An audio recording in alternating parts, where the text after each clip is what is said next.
Hello everyone, welcome to Ken Studies. आज है 28 अप्रैल और आज के करंट अफेयर सेशन में हम जिन टॉपिक्स को कवर करेंगे वो टॉपिक्स हैं कोर्सिया स्कीम। देन हम देखेंगे इंटरनेशनल इलेक्शन विजिटर्स प्रोग्राम 2026 के बारे में। Ninth, India international water week के बारे में देखेंगे कि ये कब सेलिब्रेट किया जाएगा और इस वर्ष की क्या क्या थीम रहेगी। देन हम देखेंगे वर्ल्ड क्लाइमेट लीडर्स कॉन्क्लेव के बारे में। हाल ही में अरुण्या घोष ये काफी न्यूज में रहे हैं, हम इनके बारे में देखेंगे। और लास्ट में हम देखेंगे मिशन मित्रा के बारे में जो कि इसरो से संबंधित है। शुरू करते हैं आज का करंट अफेयर सेशन। ये रहा आज का first question. What is the primary purpose of the CORSIA scheme in the context of sustainable aviation fuel? तो यहाँ पर जो सतत विमानन ईंधन है उसके संदर्भ में कॉर्सिया योजना जो है उसका प्राथमिक उद्देश्य क्या है, ये आपसे पूछा जा रहा है। फर्स्ट स्टेटमेंट है to provide subsidies to airlines for purchasing petroleum based fuels in bulk. Second, to mandate the use of electric propulsion for all short-haul international flights. Third, to ban the use of any aviation fuel derived from agricultural waste or biogenic residues. And fourth, to require international flights to offset carbon emissions through the use of eligible sustainable fuels or carbon credits. तो आपको बताना है sustainable aviation fuel से संबंधित ये जो कोर्सिया scheme है इसका प्राथमिक उद्देश्य क्या है।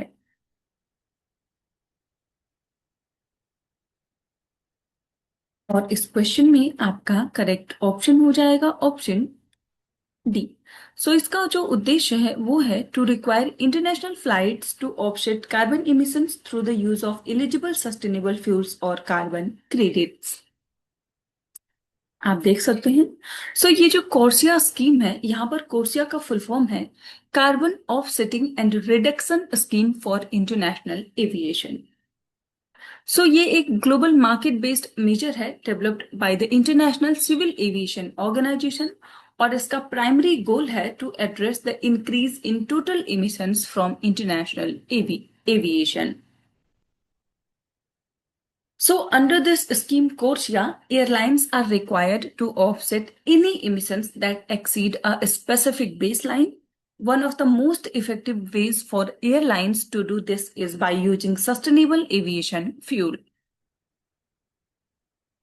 So, for a fuel to be recognized under this scheme, it must meet strict sustainability criteria to ensure it truly reduces the carbon footprint compared to traditional fossil fuels. So, India's recent amendment to the ATF control order and the setting of blending targets are strategic moves to help Indian carriers comply with CORSIA.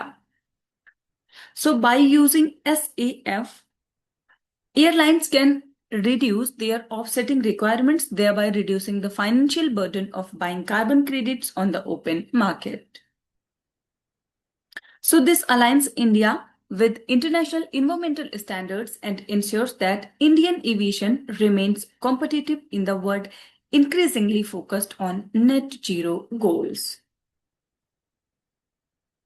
तो आप ध्यान रखेंगे ये जो कोर्सिया scheme है ये संबंधित है जो कार्बन इमिशन है इंटरनेशनल फ्लाइट्स के द्वारा उसको कम करना है, यानी कि जो सस्टेनेबल एविएशन फ्यूल्स हैं उनको बढ़ावा देना है। बढ़ते हैं नेक्स्ट क्वेश्चन की ओर।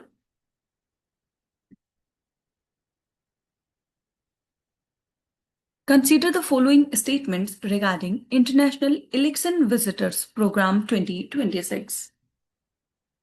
So यहां पर आपसे पूछा जा रहा है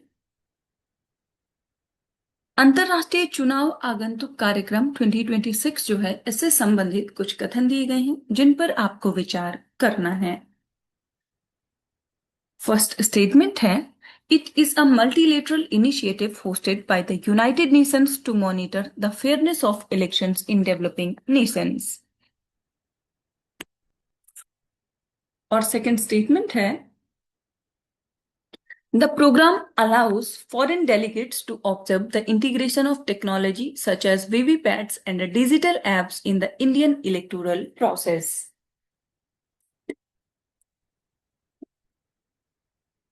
और यहाँ पर जो थर्ड स्टेटमेंट है वो है the initiative facilitates election management diplomacy by sharing best practices in voter education and grass root implementation. और यहाँ पर आपसे करेक्ट स्टेटमेंट्स पूछी जा रही है। आपको बताना है ये जो इंटरनेशनल इलेक्शन विजिटर्स प्रोग्राम 2026 है इससे संबंधित यहाँ पर कितने ऐसे स्टेटमेंट्स हैं जो कि करेक्ट हैं।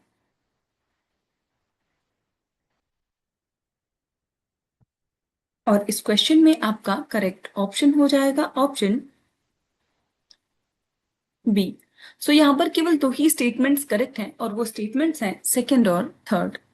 फर्स्ट स्टेटमेंट इनकरेक्ट है क्योंकि ये जो इलेक्शन विजिटर्स प्रोग्राम है ये इलेक्शन कमीशन ऑफ इंडिया का है ना कि यूनाइटेड नेशंस का। आप यहाँ डिटेल में देख सकते हैं। The International Election Visitors Program is a flagship initiative of the Election Commission of India, not the United Nations. So it is designed as an outreach platform to showcase India's democratic machinery to the world. So the central pillar of the International Election Visitors Program is the demonstration of technological integration in elections. So delegates from various election management bodies are given first-hand exposure to the functioning of electronic voting machines and voter verifiable paper audit trails जिन्हें हम वीवीपैट्स के नाम से जानते हैं। So they also observe the use of digital tools like CVigil app which empowers citizens to report electoral malpractices in real time. Beyond technology, the program emphasizes South-South cooperation and election management diplomacy by inviting international observers to witness the scale and transparency of Indian elections. The ECI fosters a global community committed to democratic values. So the observation includes visiting actual polling stations to understand queue management, security protocols, and the role of district election officers. So this transparency serves as a soft power tool, establishing India's electoral process as a global benchmark for conducting free and fair elections involving millions of voters. So the 2026 edition specifically covers the legislative assembly elections in states like Assam, Kerala, and West Bengal, providing a diverse geographic perspective on the Indian federalism. तो आप ध्यान रखेंगे international election visitors programme जो है ये संबंधित है election commission of India से।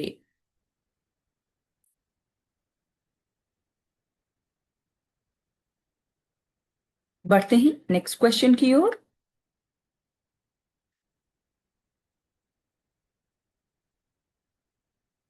What is the official theme of the 9th India International Water Week 2026? So यहाँ पर आपसे पूछा जा रहा है जो 9th भारतीय अंतर्राष्ट्रीय जल सप्ताह है उसका आधिकारिक विषय क्या है।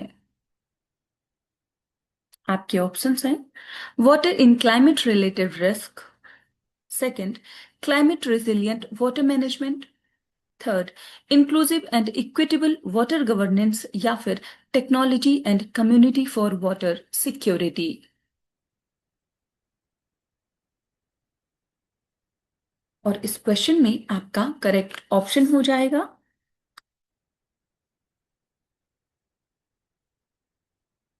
Option B. सो 2026 में जो हम 9th India international water week celebrate करेंगे उसकी थीम है क्लाइमेट रेजिलिएंट वाटर मैनेजमेंट। आप देख सकते हैं The Ministry of Jal Shakti recently launched the 9th edition of India International Water Week, and the flagship global water event focuses on driving dialogue around climate resilient water management and global collaboration. So आपने देखा कि इस वर्ष की जो theme है वो है क्लाइमेट रेजिलिएंट वाटर मैनेजमेंट।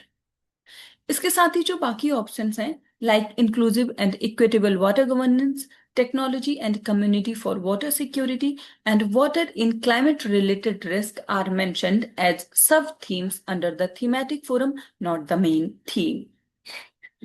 ये जो इवेंट है इसको ऑर्गेनाइज किया जाएगा from 22nd to 26th of September 2026 at Bharat Mandapam, New Delhi. And this event was officially launched by the Union Minister of Jal Shakti, Sri C.R. Patil at Shram Shakti Bhavan, New Delhi. इसके साथ ही अगर हम जल संचय अभियान या जो जल संचय जन भागीदारी इनिशिएटिव है उसकी बात करें तो इसको लॉन्च किया गया था प्राइम मिनिस्टर नरेंद्र मोदी के द्वारा इन सितंबर 2024।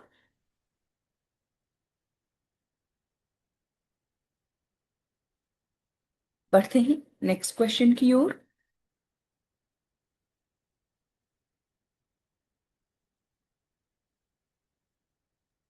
Was conferred the title of Global Green Icon at the World Climate Leaders Conclave held in London.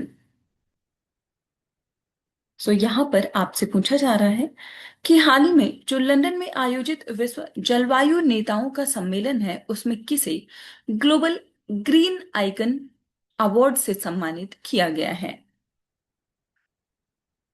या इस उपाधि से उन्हें सम्मानित किया गया है।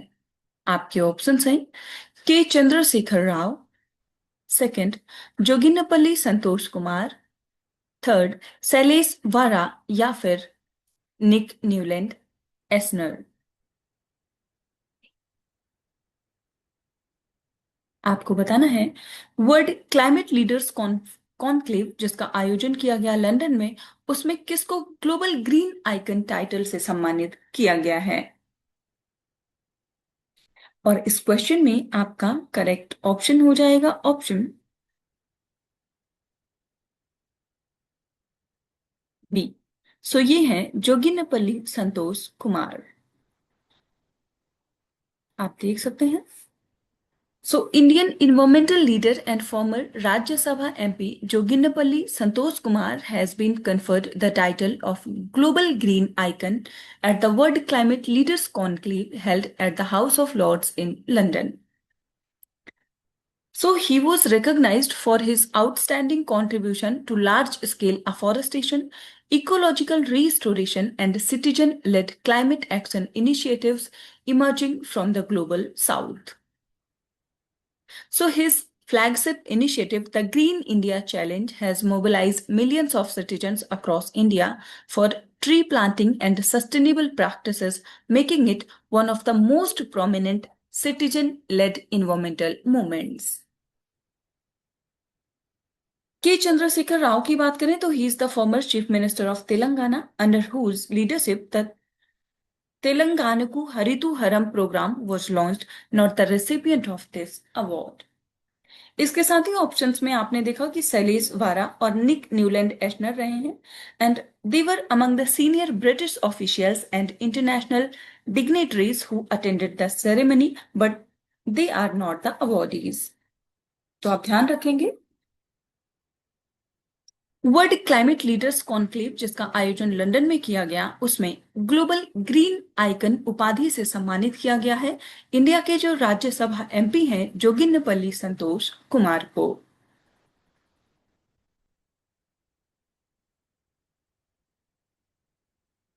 बढ़ते हैं नेक्स्ट क्वेश्चन की ओर।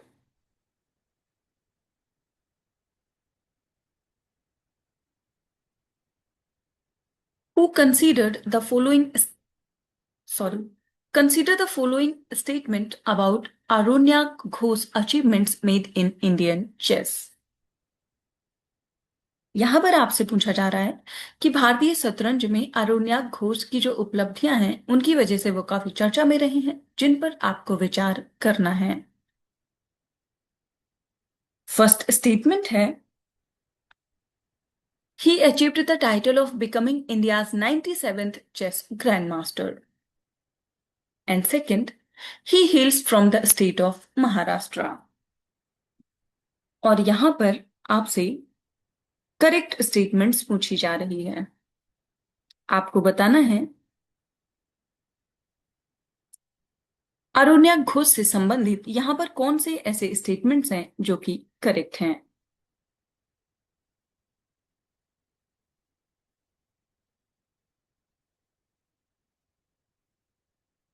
और इस क्वेश्चन में आपका करेक्ट ऑप्शन हो जाएगा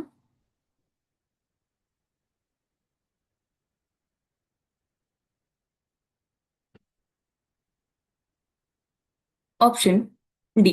सो यहां पर ये दोनों ही स्टेटमेंट्स इनकरेक्ट हैं। आप यहां डिटेल में देख सकते हैं। सो अरोन्या Ghosh achieved the title of becoming India's 95th chess grandmaster, and this accomplishment is a testament to his hard work, dedication, and consistent excellence in the game. So Arunya Ghosh जो है, he hails from the state of West Bengal, not Maharashtra, and his achievement adds another proud milestone to Indian chess. इसके साथ ही आपने देखा होगा कि एक और हिस्टोरिक विन रहा है आर वैशाली से संबंधित। So she won the candidates tournament and earned a world championship match against Zhu Wenjun.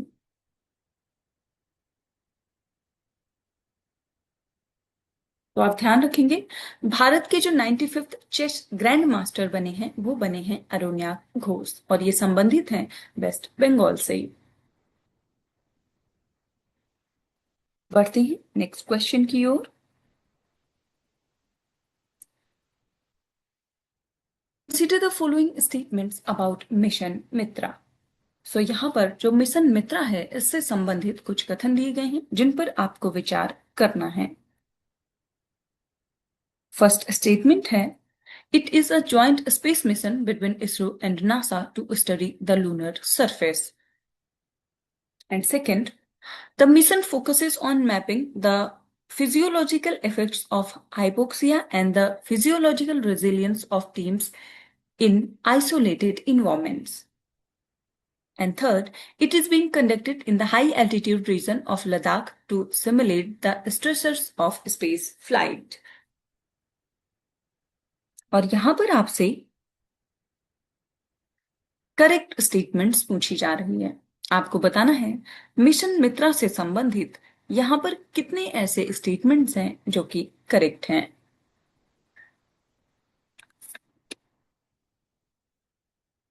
और इस क्वेश्चन में आपका करेक्ट ऑप्शन हो जाएगा ऑप्शन बी। सो यहां पर केवल दो ही स्टेटमेंट्स करेक्ट हैं, वो स्टेटमेंट्स हैं सेकंड और third.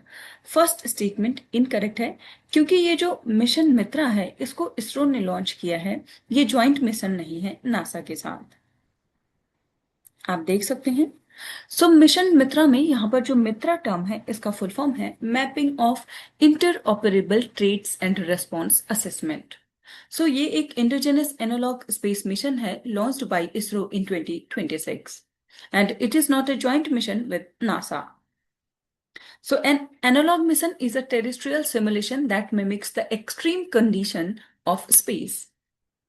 And the selection of Leh Ladakh is strategic because its environment provides a natural laboratory for studying hypoxia यानी कि low oxygen जो condition होती है, extreme cold and isolation, all of which are significant stressors in space flight.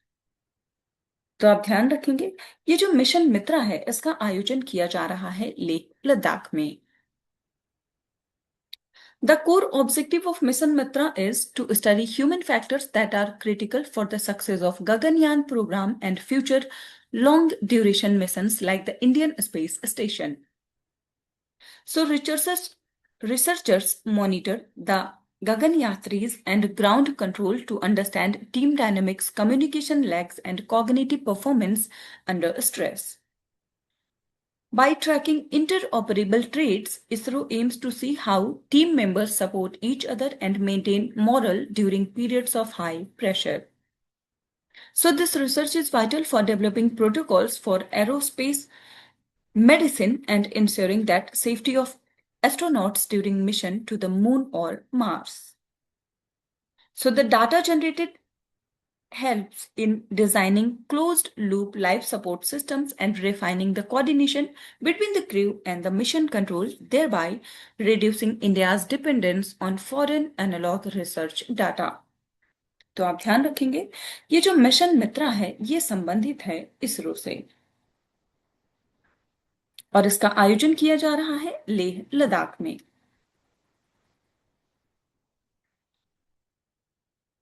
आज के current affairs session में इतना ही। Thank you for watching. Do like share and subscribe.